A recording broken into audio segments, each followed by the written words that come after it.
खुद्द विठ्ठलानंच आपल्या एका परम भक्ताला जिवंतपणे एका मातीच्या मडक्यात कोंडून ठेवले होते. आपण नेहमी ऐकतो की देव आपल्या भक्तांच्या पाठीशी खंबीरपणे उभा राहतो, त्यांच्यावरचे प्रत्येक संकट दूर करतो. पण पंढरीच्या पांडुरंगानं जेव्हा स्वतःच्याच एका लाडक्या भक्ताला अशी भयानक आणि अजब शिक्षा दिली, तेव्हा अख्खे गाव देवालाच शिव्या शाप देऊ लागले होते.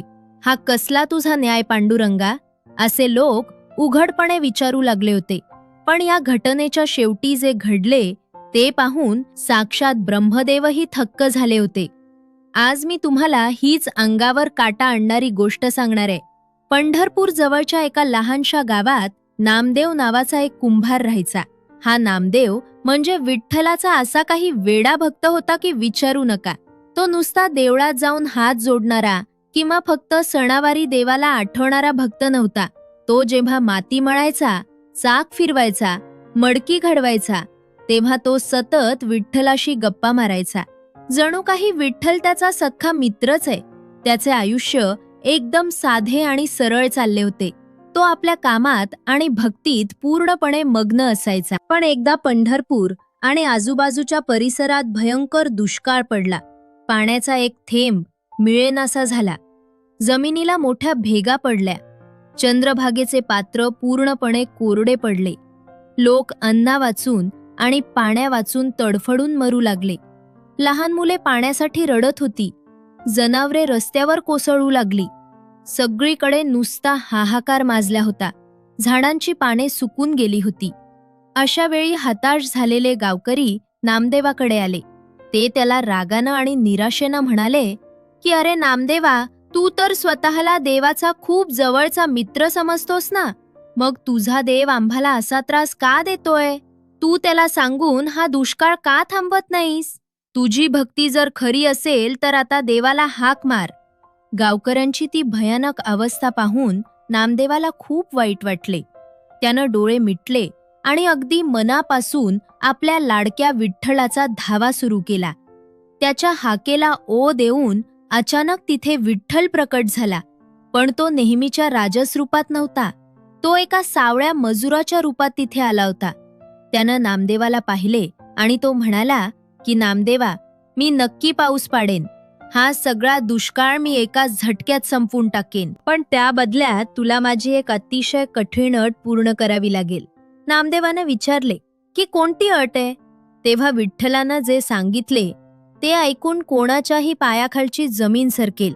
विठ्ठल म्हणाला की तुला पुढचे सलग 40 दिवस एका मातीच्या मोठ्या मडक्यात बंद राहावे लागेल. त्या अंधाऱ्या मडक्यात बसून तुला अखंड माझे नामस्मरण करावे लागेल.